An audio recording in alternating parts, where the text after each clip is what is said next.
Hello and welcome everyone. It is so nice to see so many of you back for another open day. Thank you for coming along. I hope that you missed me enormously last week when I was away in Milton Keynes enjoying My Chemical Romance, so I couldn't come and do this. I'm joined today by James, who's going to be helping me out. And we're going to be talking about applying to study medicine today. As we did, I believe, earlier this month, we're going to be talking in a little more detail about the UCAT, which, James, if I'm not mistaken, you can go and do the UCAT, if not now, then very soon, right?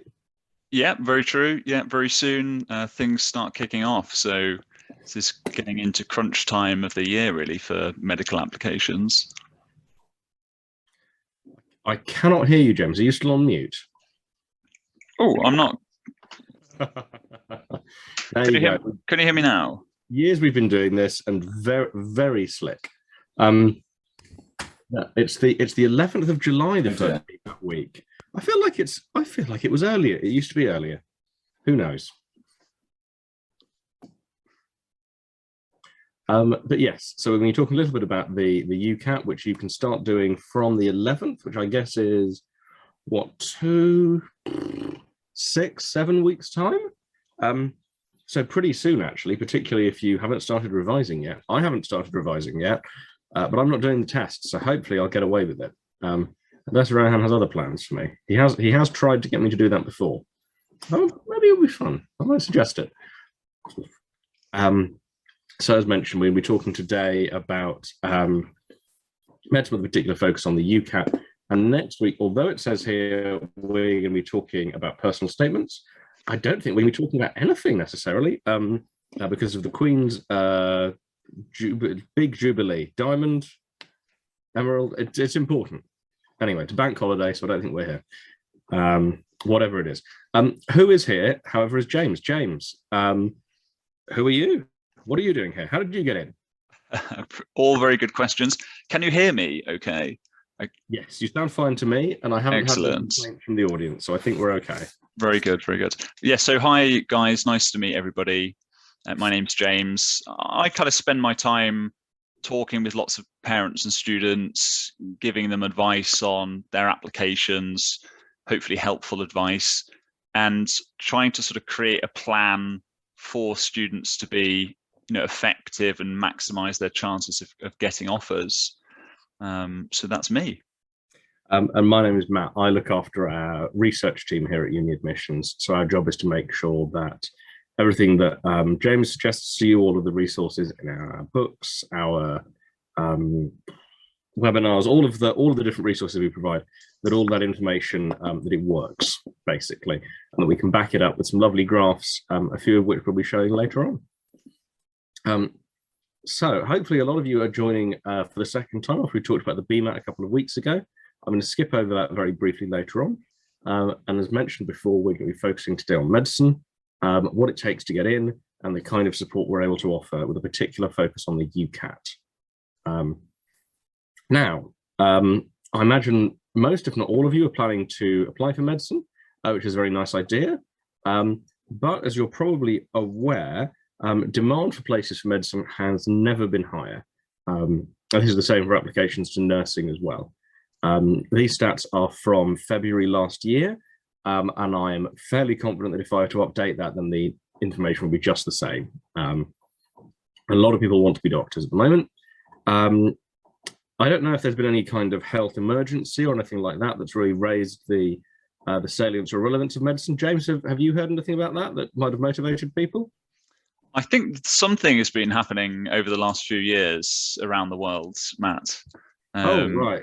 Yeah. Well, it passed me by, but certainly people are motivated to become doctors. If anybody has any idea why, anything important, any kind of widespread thing, do let me know in the questions, because it's passed me by entirely. And one of the things to notice is that this enthusiasm for medicine has come alongside a disruption in the way that exams are marked in the UK, because of the centre assessed grade, so teacher-based marking that took place what, it must have been coming up to nearly 2 years ago, we had the first climax of that controversy, and subsequently last year. This has led to spectacular gains in the share of students getting the top marks at A-level, and very much the same sort of thing in GCSEs as well. Now, this has sort of changed the way that we assess applicant suitability, right, James? Yeah, absolutely. Sorry, go on, Matt. I was like, which is me teeing you up for the pie chart. So, James, tell us about the pie chart. Fantastic. We do like a pie chart. So, yes, the pie chart is really a visual representation of how you're going to be assessed as an applicant when you apply to study medicine, and actually for many of the other kind of Oxbridge courses. So it does vary slightly from medical school to medical school, but as a really, really good rule of thumb, how you're assessed, or how you'll be assessed this year, is that 10% of your application is going to be based on your grades at school. Another 10% we call sort of everything else. So that's personal statements, the school's UCAS reference for you, sort of other less tangible things. By far, the biggest part of the decision-making process comes down to the test and the interview. So if you're applying to a UCAT medical school, 40% of that decision will be made on your UCAT score, and another 40% on your interview. Now, of course, to even be shortlisted for an interview, you have to perform pretty well in the UCAT. So it's pretty bit of a priority, shall we say, to get a very high UCAT score. And the same is true for the Bmat, obviously, for those Bmat universities. So yeah, this is, I think, a nice little tool for students who are applying, because a lot of times students will obsess about, and they will focus far too much energy in the wrong places. You know, you don't want to be spending the same amount of time preparing for your personal statement as you are for your UCAT, when your UCAT is enormously more important than your personal statement. I hope that makes sense. Yeah, thanks, James. So the shares become a little bit complicated because, of course, getting to the interview is conditional on getting through the admissions test. So you could do a version of this graph where almost the entire thing is the admissions test, but we decided not to do that because it becomes a slightly fiddly representation, because then you have to try and decide which part afterwards was important, and it's yeah, it gets into some awkward bits of probability theory, which we don't want to get into, not least because we don't have a STEM webinar coming up for weeks, and I haven't done the research. So as James mentioned, if you're applying for medicine, you want to be starting from a baseline of having some really good GCSEs.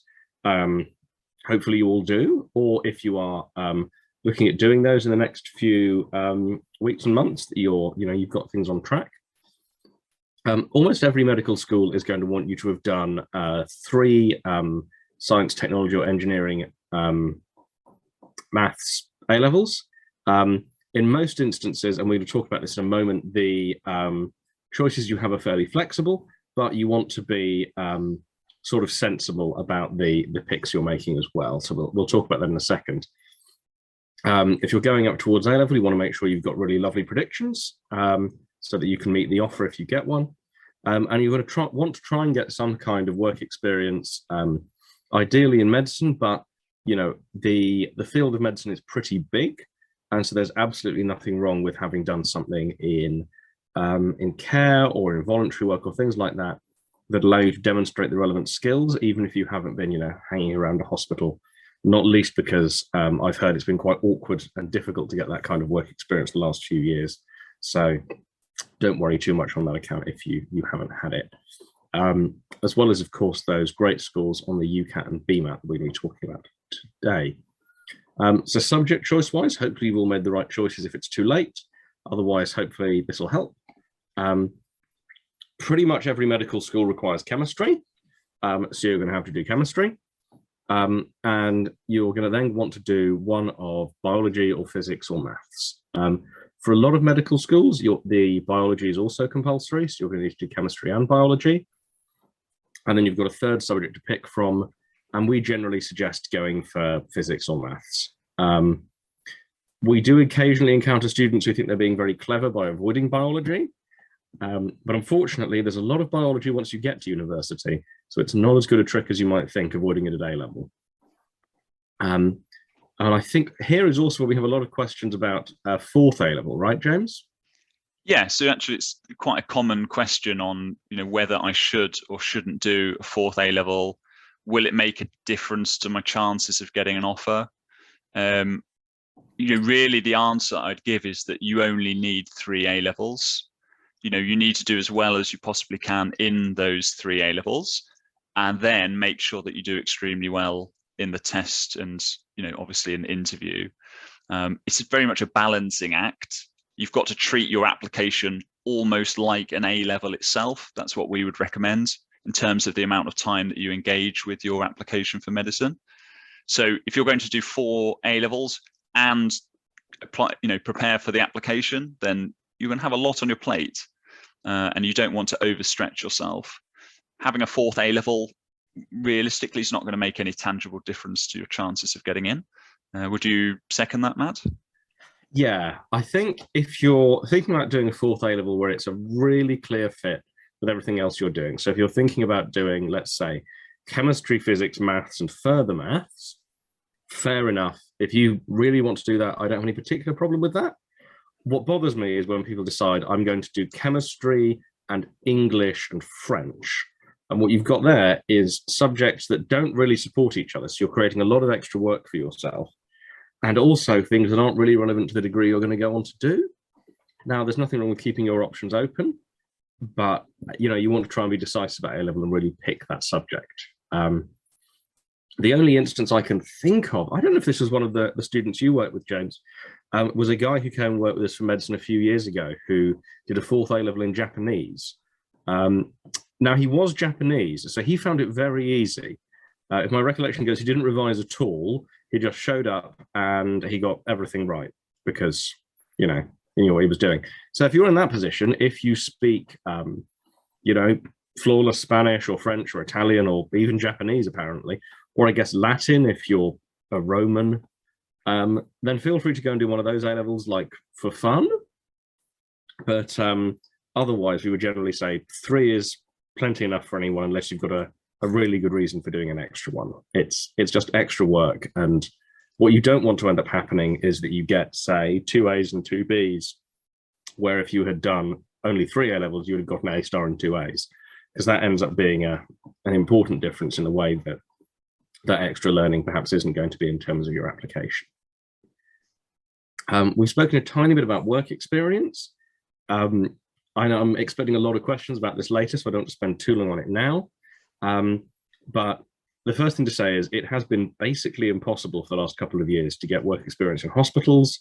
They've been very busy. Again, huge mystery, don't know why. And there has been that opportunity for young people has been kind of closed off, and that is a pity. But at the same time, if it's happened to everyone, that isn't such a worry.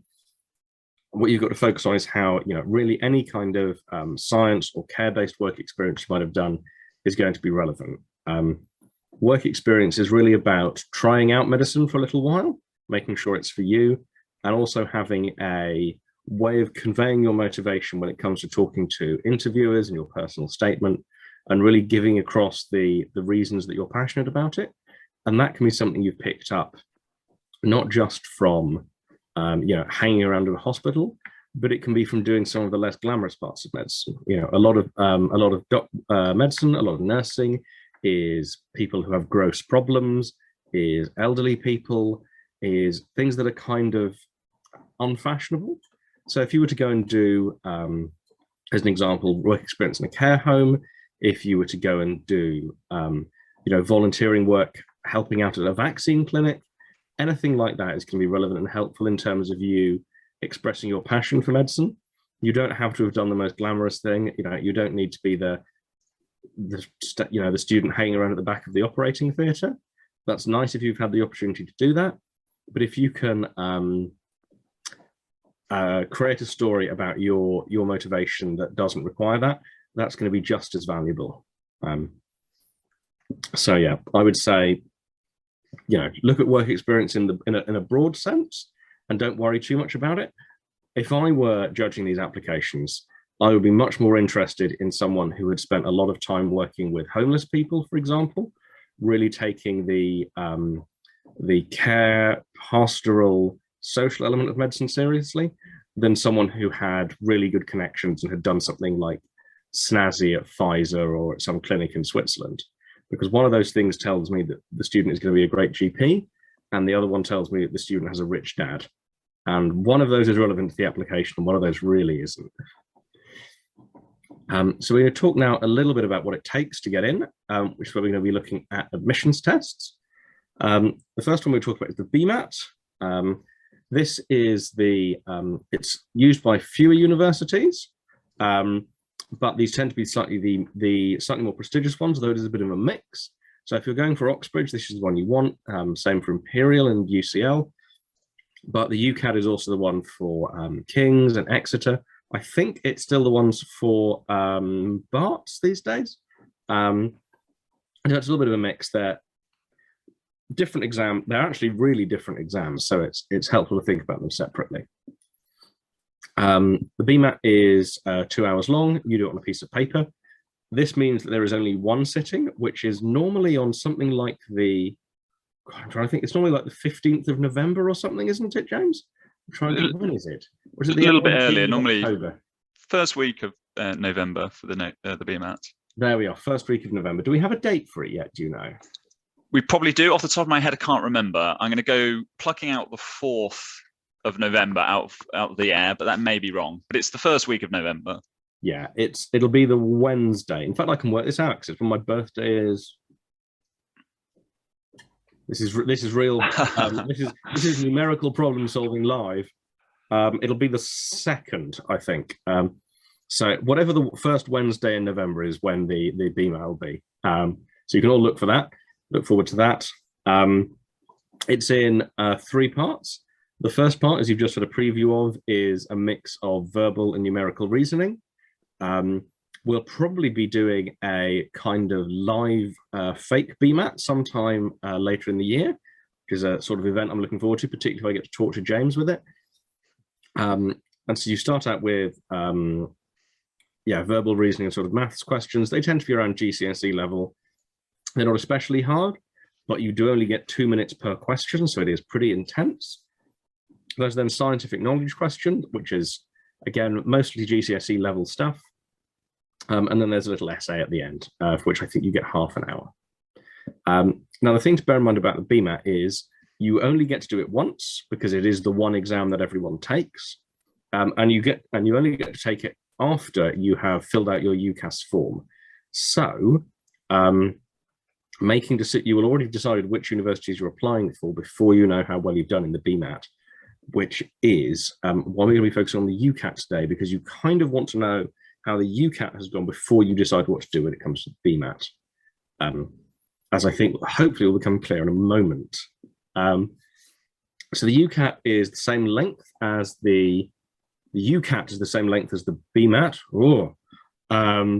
And as we mentioned before, it's the one that you have to sit for King's, for Exeter, for Glasgow, I think for Barts, but for a really big number of medical schools. Warwick, loads of them. Manchester, Nottingham, I have a list on the other screen. St Andrews, loads. Now, unlike the Bmat, it doesn't have any scientific knowledge section. I'm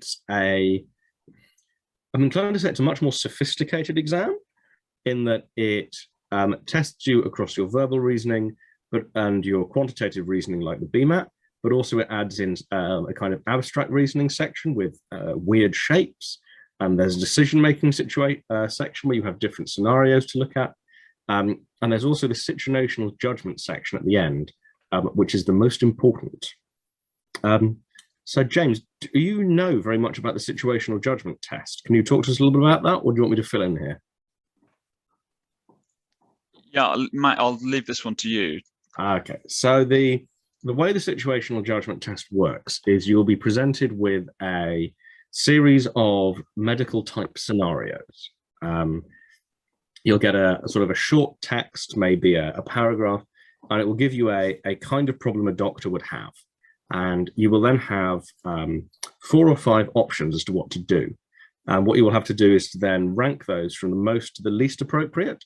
So one of them might be, I'm not going to try and do an example. I will remember to put an example in here for next time. But the situational judgment test is the most important part, because a lot of universities will only consider students who finish in the top 3 bands of the situational judgment test. You're ranked from bands 1 to 4, 4 being the lowest. And so if you're in the bottom quarter of students at the judgment test, a lot of universities will just throw you out at that point. And so it's really worth focusing on. The other thing to know about the UCAT is that, unlike the Bmat, it is done through a kind of complicated computer program where there is a bank of questions, which is much larger than the number of questions each person answers. And you're given a more or less random selection of questions from that question bank to answer. So every time you do the UCAT, it is different. No 2 people get given exactly the same set of questions. And that also makes it much more secure, which means that after you've done the UCAT, very quickly you'll get your results back, often within 24 or 48 hours. You'll get a report that looks a little bit like this. So it will tell you how well you did at the verbal reasoning, the decision making, the quantitative reasoning, the abstract reasoning, and how you did in the situational judgment test. And those all then get put together to give you your total score, which in this person's case is 2590. Now have a look at how these scores vary across people. I've got a lovely graph. We see a really nice smooth progression for all of the sections between lower scores and higher scores, as people get lower scores and higher scores. As you'll see, on the whole, applicants do the worst at verbal reasoning, and they do the best at the quantitative reasoning, probably because all of that maths and physics these medicine applicants have been doing. And the decision making and the abstract reasoning are extremely highly correlated with each other, which I think is very interesting. So to sort of make that a little bit clearer, we can look at the overall scores, and what we see is that there is a very clear pattern year on year between the scores that students are getting. The UCAT isn't, unlike the Bmat, meaningfully harder or easier each year. This is one of the great advantages of it being a slightly different test every time someone sits it. And as you can see, there is a slightly steeper graph up until about the first 30%, where students are improving more rapidly. That slows down as we go through the middle section of the distribution, and it goes back up again as we get to the very top. As I guess the students who are getting the absolute top scores tend to be a little bit more differentiated than those in the middle. And again, if we look at the long run average of the UCAT, we see this lovely smooth line of people, of each mark, essentially, each extra question being worth roughly the same in terms of your score increase, which is somewhat different to the Bmat, where we have much more of a bell curve kind of shape. So if we think of our example person, if we flick back a few slides, with their score of 2590, we can therefore see that they've finished, let's see, 2590, that's nearly 1600. So if I can do the little annotation on here. Yeah, so we're just under here. So we're probably looking 2590 around here. So something like that they're in roughly the top third, I would say. So if they're in the top third of applicants, they're definitely not going to get cut off by the situational judgment test score, because they've got the top band there, band 1. And I think they've got a good chance of getting interviews in most places. But of course, it's impossible to be certain. But that's something like that, 2600, between 26, 2700 and about 3000 is where you want to be aiming. No one gets not 3000, no one gets 3000. That's crazy. You want to be aiming for that area around between 2600 and 2700, as that's where the majority of competitive applicants are. If you get over 2,700, then I think you're very much guaranteed the interview and likely going to get a place. And there are scores off this graph. I did see in my research that someone once got over 3,000 points on the UCAT, which I didn't think was possible. Certainly this graph doesn't suggest it is, but someone managed it. So as we've said, most universities don't use a hard cutoff score with the UCAT. They won't say anything under 2,000, we're not interested. But if you have done really badly in the situational judgment test, often you do get cut off on the basis of that. So if we're saying that the admissions test is more important than the personal statement, I think we're saying the most important part of the admissions test here is the judgment test. You'll want to look at each university you're applying to. They'll have slightly different systems for how they shortlist, how they weight the UCAT. It's worth having a look, as there is quite a bit of variation between universities. But for most universities, as we've said before, the UCAT is a bigger deal than your GCSEs. So if you are, particularly now at the end of May, you've got a really good amount of time to prepare for the UCAT, particularly if you take it later in the year, maybe end of July, beginning of August. But you really want to be spending time on that, just as much here in your GCSEs, because that's how seriously the universities are taking it. Now, it may be that the UCAT doesn't go well for you. It is a weird test, and I think students who don't revise for it can easily be thrown off by it because it is strange. Now, hopefully that won't be any of you, but if it does go badly, I would say the first thing to remember about applying for medical school is there are more and less prestigious medical schools. No doubt it is more prestigious to go to Oxford than it is to go to Edge Hill, more prestigious to go to Cambridge than it is to go to Sunderland, but you're a doctor regardless of where you go. Still a real doctor, still allowed to do medicine. And as you get older and more experienced, where you went to university will become less and less important. So don't let disappointing UCAT score put you off. Even universities with a slightly lower UCAT score are perfectly good places to learn medicine.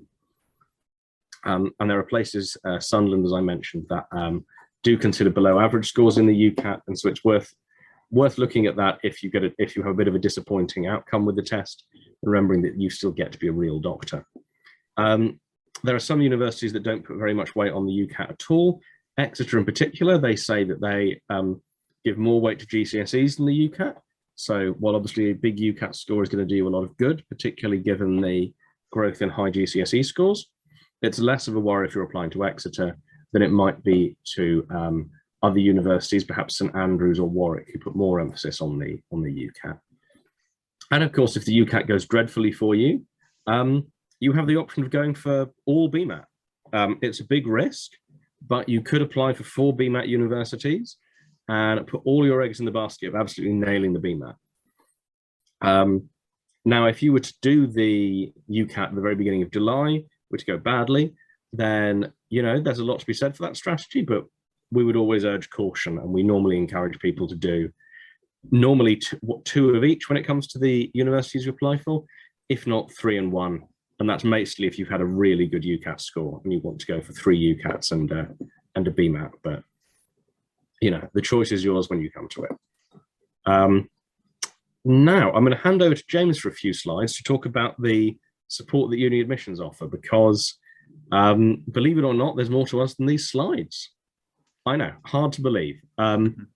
So James, can you talk to us a little bit about the support UniAdmissions are able to offer? Sure. So I'm sure most of you, if not all of you, know by now we are actually a preparation school. So we support students applying to study medicine at Oxford and Cambridge, but also the other medical schools as well.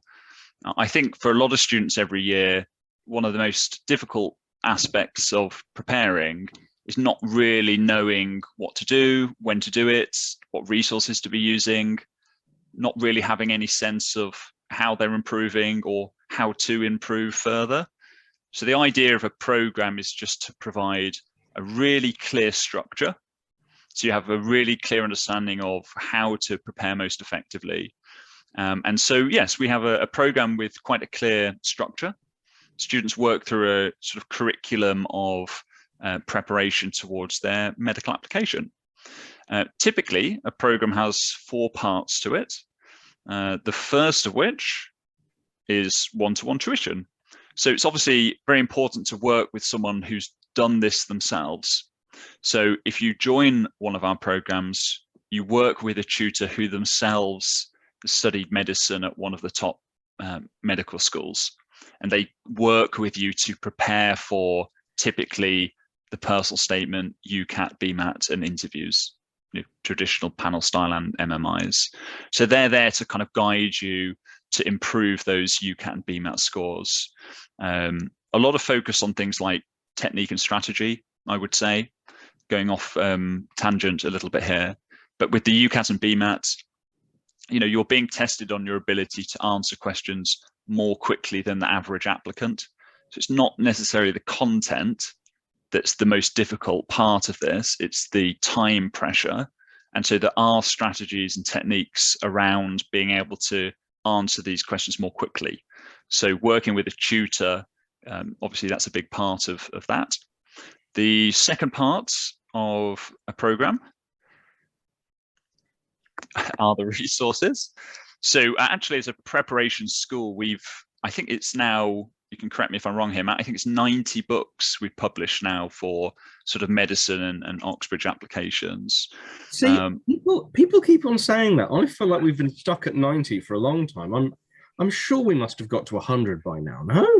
Well, with revisions, perhaps. But yes, there are an enormous amount of resources that we have. We have a student portal, which is very much the hub of our program. So that's where we have a structured curriculum of learning. I think the really important thing here is when you prepare, you've got to have lots of resources because you've got to be having question banks and things, but you've got to have a structure for the way that you use these things. Otherwise, you've just got this enormous amount of stuff to engage with, but no real sense of how to do that. So we have a lot of resources, question banks, time testing, all of that sort of stuff, structured reading lists, but you work through a curriculum, which is very, very key because it's very systematic. So yeah, we have the resources, books, student portal, all of that sort of stuff. Thirdly, we have our enrichment sessions. So these sort of are small group discussion sessions. So if you're applying to medicine, you'd be joining our medicine enrichment seminar. So essentially what we have here is all of our medical applicants, our lead medical tutors, and every week we look at a different topic within medicine.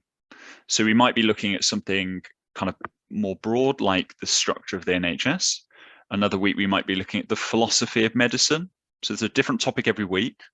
There's a handout which introduces the topic, so you do a little bit of pre-reading. And then you come along to the seminar, and this is all about broadening your knowledge of these different topics and really crucially building the practice of being able to discuss these topics. Because when you interview, a large part of how you're assessed is your ability to go into depth and kind of hold conversations around these things. And again, going off on a tangent perhaps here, a lot of students every year, they'll do lots of wider reading. That's great, but they'll never practice discussing what they've read. So they'll get into an interview situation and they won't really be able to articulate themselves as well as they would have hoped because they've never really practiced doing it. So those Sunday sessions are all about sort of broadening your knowledge, building towards interviews. And then the final part of a program typically are our we call them intensive courses. So we typically have these for each sort of hurdle of the application for medicine, personal statement, UCAT, Bmat interviews. And the idea really is in, again, small groups, you're just consolidating the preparation that you've done. So sort of going over those last minute strategies, and just making sure everything's where it needs to be and giving you that final sort of push into the different application hurdles. And typically that's what a program looks like with those 4 sort of pillars, as we call them. Yeah, and we're really pleased to say that it does seem to work. Our students have, over the past several years, been able to succeed at getting into Oxbridge. It's something like 3 times the national average. and something, I guess, close to 5 or 6 times the national average when it comes to medicine. And that's a result we're really proud of and, guard very closely. And those are numbers that compare really favorably with some of the fancier schools in the country. Our services are much cheaper than those of Eton. They seem to work better, and there aren't as many funny outfits, which I guess is a source of disappointment to me because I enjoy that sort of thing, but Rohan really doesn't. So I can understand why he's made that choice as far as kind of corporate philosophy goes. If you're interested in sort of seeing what people have to say about us, I really recommend having a look on Trustpilot. There are lots of positive reviews on there, and that should give you a really good nuanced feel for what the work we do is like. I'm still hoping that someone will write a nice review about me on Trustpilot. I mention this every week, and while I haven't checked for a couple of days, I don't think anyone yet has, and I'm furious. So I do very much recommend saying something nice about me on Trustpilot, as well as having a look to see about this kind of support we're able to offer there. And I guess that brings us on to the Q&A. So what I'm going to do is I'm going to let James and I take a break, not least because I need to go and get a glass of water, until 2:45. We'll then take questions until 3. But if you can drop those into the Q&A box now, we will pick them up in a moment. So James, if you want to dash off for a glass of water, you've got 4 minutes and 35 seconds. Go, go, go.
And we're back. Thank you for sticking around, everyone.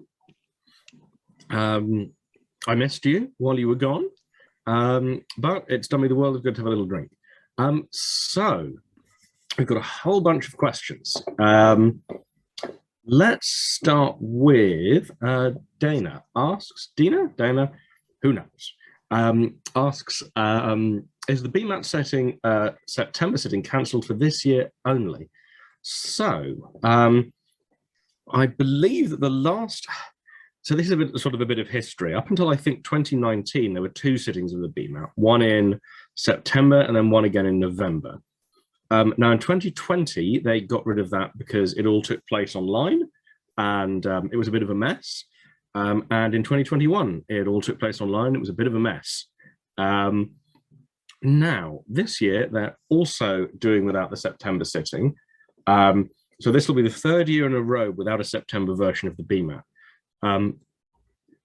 Now, it is impossible to say if they will bring it back, the September sitting next year. So in September of 2023, we probably won't know about that for another 8 or 9 months. My guess is that given they've not done it for 3 years, I think it would be a little bit of a surprise if it came back. But in answer to your question, no, this is the 3rd year in a row that they've not had it. So I think, unfortunately, that's probably the end for the September Bmat, which is disappointing because I always thought it was a nice thing to let students do the exam before they put in the applications. Takes a little bit of pressure off. I always preferred having the option, but you know, I would be surprised if it came back now after 3 years having been gone.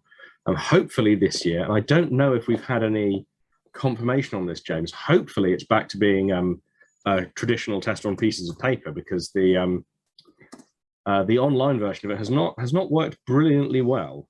Have we heard anything about that yet, or is that still to be confirmed? Yeah, I think it's still to be confirmed, but you're right. I think lots of unfortunate examples of people having issues, shall we say, with their tests, but I think they're refining it, shall we say. The fewer problems each time. Perhaps they should get in touch with people who run the UCAT, which never seems to go wrong.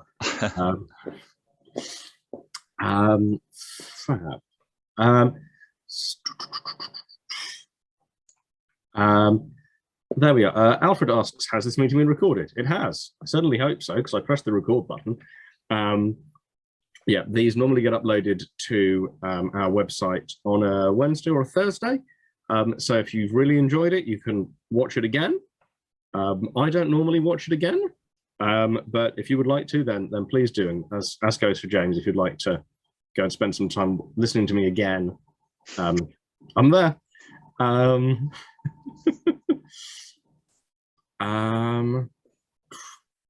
We have a question about interviews. MBB writes, are there any universities that place 100% on the interview? So this is an interesting philosophical question, actually, which I kind of like. So essentially, if you've got to the interview, does everyone who is at the interview stage start from the same position? Or are students who have done better in the admissions tests, do they have a head start when it comes to the interview? Now, first of all, this is a really interesting data question and is one I would like to really get into, but it will be very difficult to get the information to demonstrate because the universities like to anonymize everything. So we wouldn't be able to tell necessarily how strong the correlation between interview score and admissions test performance was. Now, we know from other subjects, particularly maths is the easiest one to test for, maths at Oxford and Cambridge. We know that the correlation between admissions test score and success is very high, and that correlation is much stronger than the correlation between between admissions test performance, between getting an interview alone and getting a place. The problem is you have a condition in there already, so it's hard to disentangle those things. Really, we would need to see a much bigger set of data to have a look at it and really figure it out. But my my understanding is that once the universities are once you're in front of the universities, your chances are much more to do with your performance in the interview than they are to do with your performance in the test. The test is kind of a it's kind of a gate or a key or whatever you want to call it. You've got to get past the test to get to the interview, and the interview is the important thing there. So essentially, if you've done brilliantly on the test but you do terribly in the interview, that's bad. And if you just about scrape through on the test but you're amazing in the interview, then I think that's okay as well. Do you have any clearer answers on this, James? It's a bit of a tricky question because it's a correlation we don't really have the information to work out. Yeah, I think I guess whether it's helpful or not, the easiest way to think about it is, being that it is so competitive. I mean, statistically, it's what, 10% your chance of getting an offer, at the moment for medicine. The only way really to guarantee yourself an offer is to be one of the top performers in both the tests and the interview. They will look at you holistically after they've interviewed you, and they'll take into account your UCAT and Bmat scores. Occasionally there are some bizarre outliers, aren't there, Matt, where people have scored just atrociously in the test, but somehow they get an offer. But that's very much the exception, not the rule. I think ultimately you've got to do well in the test and the interview. If you do kind of only just above average in the test but exceptionally well in the interview, sure, you're in with a shout there. But you have to do well in everything, really. Yeah, and there's a psychological element to this as well, which I think is interesting, which is that if you imagine yourself as the admissions person, if you see someone who has done well but not brilliantly on the test and managed to get to the interview, and in the interview they are brilliant, you're much more likely to say, they found the test difficult, it was a bad day, they were unlucky. You're much more likely to think that than you are to think, the interview was a fluke. It's a lot harder to fake it in front of another person than it is to get lucky on a test. So if you've got to the interview, it's because they're seriously considering you, and if you do well, you'll get the place. But to come up with a really clear statistical answer about how highly correlated these things are, I mean, I'm probably going to put the request for the data in now because it's a really interesting idea. But honestly, we don't know, because the way in which the information we've had so far that tracks students will randomize them at both the interview and the test level, so that you can't figure out who is who, as a privacy thing. That was a long answer. That question was too interesting. Thank you. Good. Pal has a few questions about enrolling, which I hope are answered by the little animation we have running. So if you're interested in coming and working with us, there should be an animation running that shows you how to book a consultation. That'll be with James or with Simone or Rohan or Liz or whoever it is looking after the phones this weekend. And you'll be able to have a conversation with them, completely free, fee-free, commitment-free. Figure out what we can do to support you, and we can then figure out what the right program of support for you is from there. And James, these programs of support, they're fairly individualized, right? They are, and I should say we are a selective prep school, so we don't work with all students.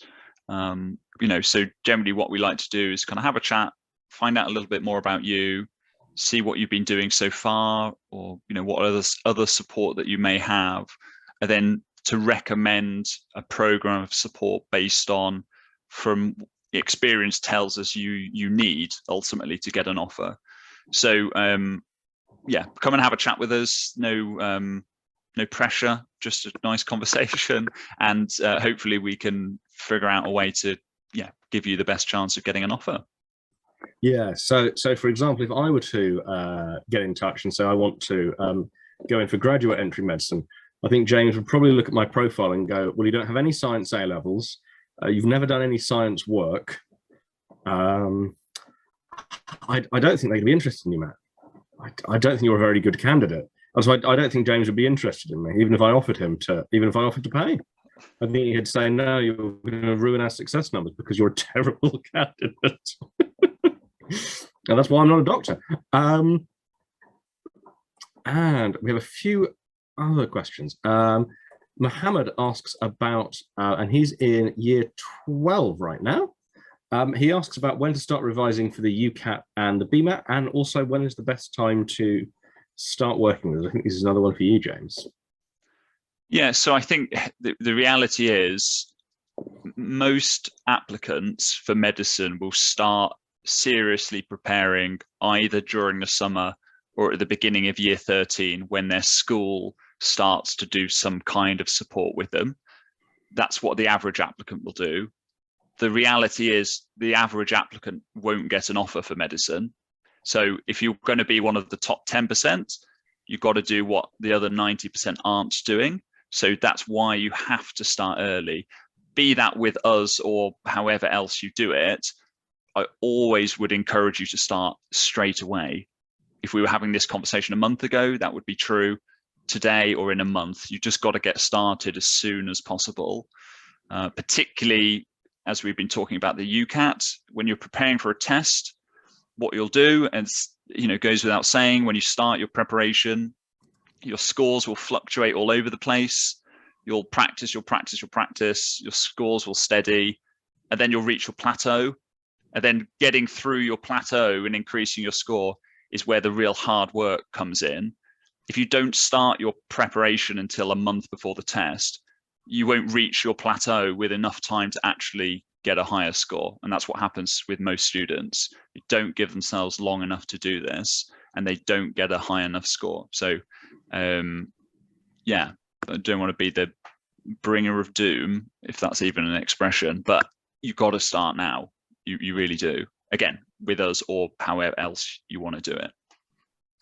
Yes, it's a little bit of a tired cliche, but Confucius says that the best time to plant a tree is 30 years ago, and the second best time to plant a tree is today. Similarly, the best time to start revising is last week. The second best time is now. So go for it. And particularly if you're in year 12, as you've mentioned, heading into year 13, it's always worth being sort of well prepared ahead of time, particularly because, as you get to the personal statement stages, you get further into the application process, to have a really clear grounding in the tests makes a really big difference, because it is where we find that the biggest change in your chance comes from. Karen has a question about a fourth A-level. Will universities give you the benefit of the doubt on the fourth one and judge you based on your best three?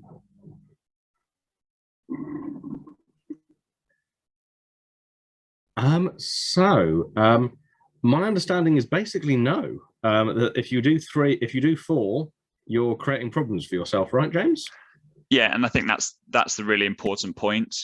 If you have two applicants, applicant A gets, 3 A stars, and applicant B gets 3 A stars and an A. Applicant A, technically speaking, is the stronger applicant because they've got the highest scores in the subjects that they've done, which is kind of bizarre. Right, it's 100% A star rather than 75% A star. Exactly. So only do a fourth A level if you have a real just general interest, academic interest in that subject and you want to do it, or you're a native, Turkish speaker, and therefore that A level is going to be very easy for you. I wouldn't recommend doing it because school or you feel like it's going to have a positive impact on your application. Just focus on the three. So yeah, unfortunately, there is no safety net in that respect. Yeah. The other thing to think about here, and it's something I think people underrate a lot in thinking about university choices, actually, is you are allowed to study things after you finish university. It's not illegal. If you really want to do English at A-level, but you're planning to apply for medicine, it's fine to not do English for A-level and just, keep reading those books for fun. Like, that's allowed. You know, you're only going to probably study the one subject at university rather than doing 3 at A-level. After you finish university, most people aren't going to go back into formal education at all. And so there's nothing wrong with keeping up an interest in a particular subject in your spare time as a hobby for fun, because that's ultimately where your intellectual interests are going to end up once you're over the age of 23 or 24, whatever you do. So don't look at it as you're missing your last chance to study English at age 16. It's, you know, your first chance to study as much English as you want forever.